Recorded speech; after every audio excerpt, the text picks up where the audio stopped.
Flawless at magaganda ang maraming influencers ngayon sa social media. And this is the final look. What makeup tutorial do you want to see next? Pero sa Cabadbaran City sa Agusan del Norte sa Mindanao, may isang content creator na bumasag sa nakagawiang itsura. Ang kanya kasing pisngi namamaga, naninigas at lumalawlaw. Siya si Vinya. Sinasabi nila pangit, iba yung mukha, or witch, tulis yung mukha, parang binugbog. Pero sa kabila nito, libo-libo ang kanyang followers. Sa kanyang content, kalimitan siyang kumakanta. Pati foreigners nakikijoin. Ipinapakita rin niya ang racket niya sa salon. Hi guys! Ayan guys, nagre-ribbon na naman po kami. Ang video naman niya kung saan makikitang nilalapi-lapirot niya ang kanyang ilong, umabot lang naman ng 21 million views. Pero ano ang nangyari sa kanyang mukha? At bakit sa kanilang probinsya, hindi pala siya nag-iisa? Naalala ko kasi yung mga bully-bully sa akin dati. Sinasabi na akong avatar, yung mga bata talagang takot na takot sa akin. Sa sobrang init, ang inject naman dito, bumababa na siya dito, lumalaki, parang gueter na din. Parang naisipan ko, lasing ako noon, wala na akong katakutan. Ginanon ko na ng blade, lumalabas yan yung mga tubig-tubig.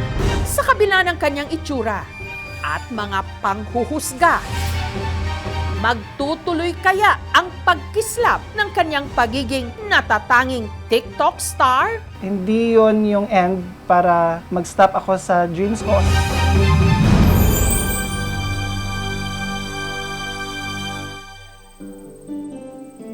Bago mag-alas 2 ng hapon, naghahanda na ang trans woman na si Vinya, aka Miss V Philippines. Ilang sandali pa, TikTok live na! Thank you po for watching my live. Spread positivity lang po tayo, huwag po tayong nega. Na-inspired po ako sa isang friend ko na nag-TikTok din, tapos kumikita siya sa pagkanta para pangbili na niya mga gusto niya. Kahit na may hate comments. Ano po nangyari sa face nyo? Pinagtripan ng doktor. Petroleum Jelly Beauty. Dapat mahalin ng sarili natin, hindi magbabase sa sinasabi ng iba. Akin ang buhay na to, so walang sino man ang magmamahal sa akin kundi sarili ko din. Pagkatapos ng kanyang live, si Vinya back to reality. Ang kanyang pinagkakaabalahan, pagpapaganda ng ibang tao. Isa kasi talaga siyang beautician. Sinusuot ko po yung mask kasi minsan nag-allergy po yung ilong ko at sumasakit po yung inhalation ko sa paghinga kasi sa mga gamot. Taong 2017, nung una nating itinampok ang kwento ni Vinya at ng mga kaibigan niyang sina Maui at Nina, na pare-parehong ang mga mukha, namanas, tumigas at lumawlaw pa matapos sumailalim sa bagsak presyong turok. Kung ang isang cheek enhancement procedure sa mga lisensyadong klinika nagkakahalaga ng 20 to 50,000 pesos noon, ang binayaran lang ng magkakaibigan sa di umano gumawa sa kanilang pisngi na nagngangalan daw na Janet, 500 pesos lang. Ang procedure kasi ginawa hindi sa clinic, kundi sa bahay lang nila mismo. At ang itinurok sa kanilang mukha sa halip na fillers, tinunaw na petroleum jelly.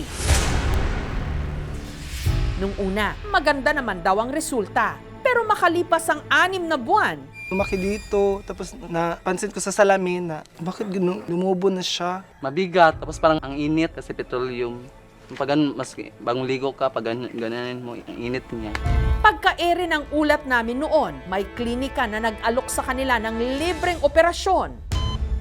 Niliposuction ang kanilang mga mukha para matanggal ang mga petroleum jelly na itinurok sa kanila. Na sa katagalan, humalo na sa kanilang laman. Medyo matugo, but okay sila. 3 months ulit, we will do something naman sa face nila, lifting na. Sa una nilang 2 operasyon, kita ang pagbabago. Umimpis ang kanilang mga mukha, pero kalaunan ang magkakaibigan nasangkot sa kontrobersya. Si Nina kasi isiniwalat na di umano sila lang talaga ang nagturok ng petroleum jelly sa kanilang mga mukha at hindi yung nauna nilang sinabi ng isang nagngangalan daw na Janet. Pero si Vinya, pinabulaanan ng mga paratang. Dahil dito, tumiwalag siya sa grupo. Tinurukan po kami, yun po yung totoo. Tanggap ko na din sa sarili ko na nangyari na ang nangyari. Kasi yung mga tao, hinahanapan pa nila ng mali, hinahanapan pa nila ng isyo. Makalipas ang 7 taon, iba pa rin ang forma ng mukha ni Vinya. Wala na po akong pinagsisihan. Marami na po akong napagdaanan sa buhay. Kaya ang masasabi ko na lang, mas mabuting mahalin mo yung kalusugan mo. Kahit ganito yung itsura ko, hindi ako maganda. Okay lang, basta healthy ako. Gayunman, ang paglalahad ng karanasan ni Vinya naging tulay para lumantad ang iba pang Pinay trans woman na nadisgrasya rin dahil sa mga bagsak presyong turok. Isa sa kanila ang matagal ng kaibigan ni Vinya na suki rin niya sa pagre-rebond. Si Erica. Hi! Napagwapa ka? Nagpagwapa ka para pawas ko ang stress. Ang itinurok daw kay Erica, pinagsamang tinunaw na petroleum jelly at mineral oil. Dahilan para lumobo ang kanyang pisngi at namaga ang kanyang ilong. Parang nadala lang din ako sa mga kaibigan kong insecure sa mga kagandahan. Naa-addict na din sa inject. Yung tinurok ko, hinalo-halo ko lang. Malaki yung sirens ginagamit ko yung pag-inject sa baboy.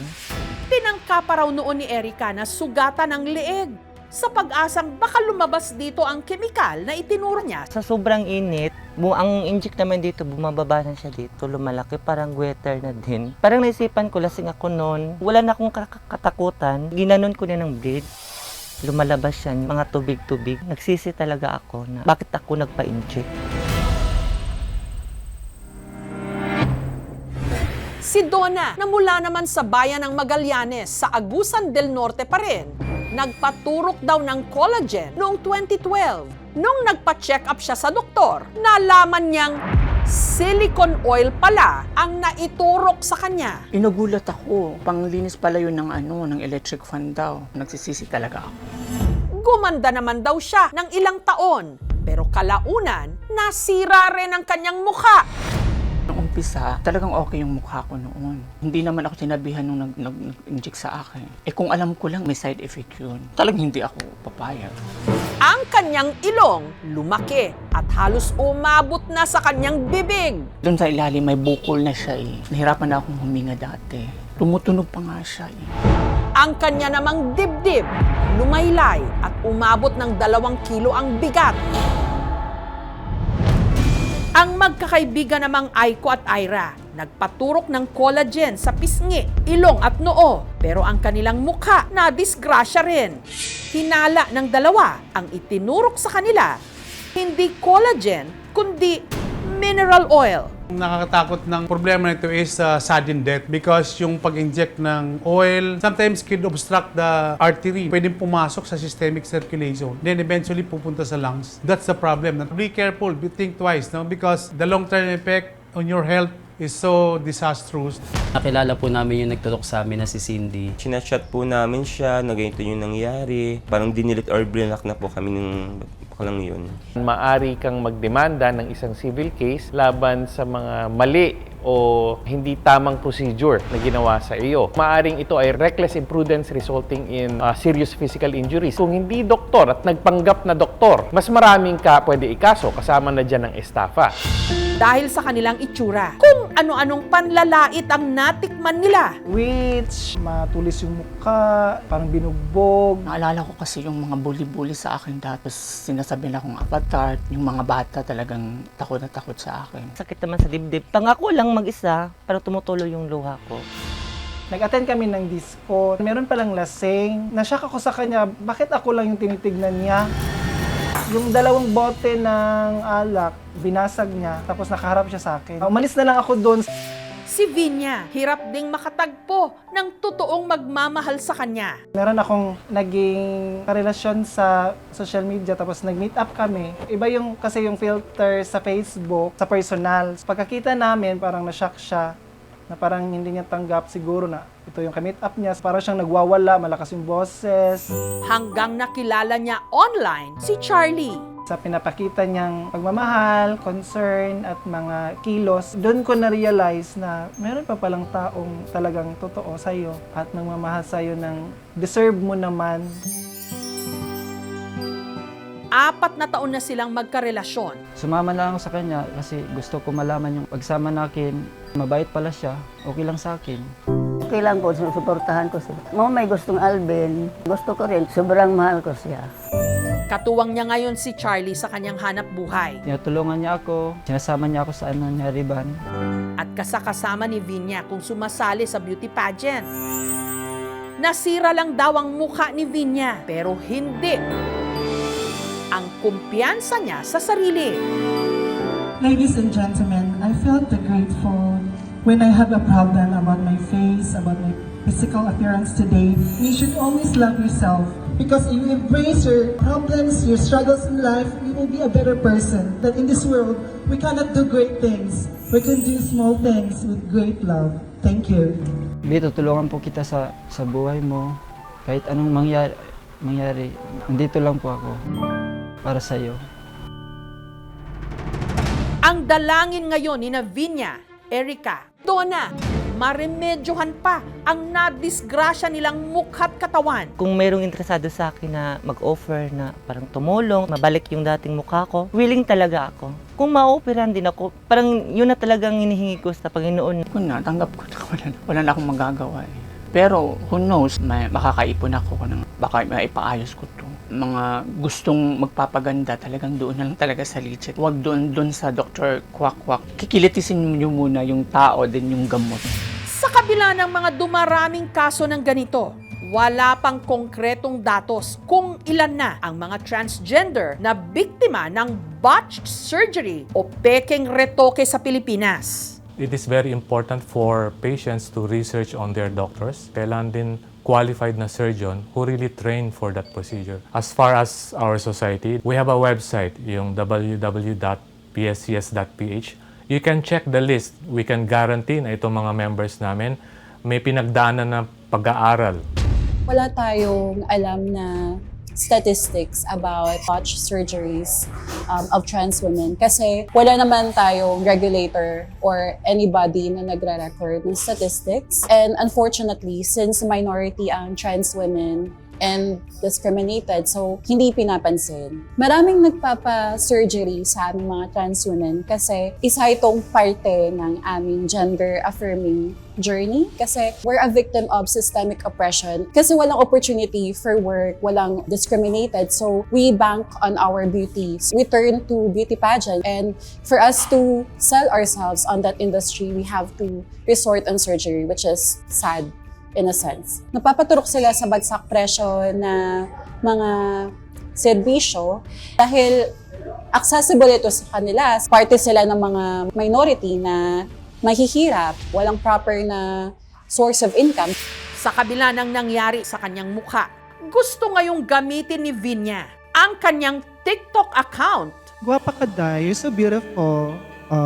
Para bigyan din ng boses ang mga katulad niyang biktima. Diba? Siya po yung kasama ko noon, yung nag-trend kami sa TikTok. Alika dito sis.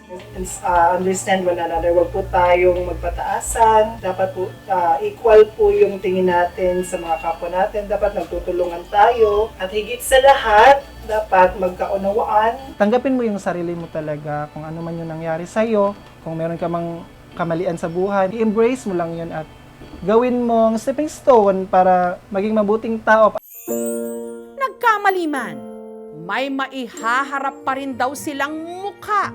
Mga mukha na pinatibay ng karanasan. Pantay-pantay tayo sa mundo. Walang mayaman, walang mahirap, walang pangit, walang maganda. Kahit ano pa mang estado natin sa ating kasarian, anak tayo ng Diyos.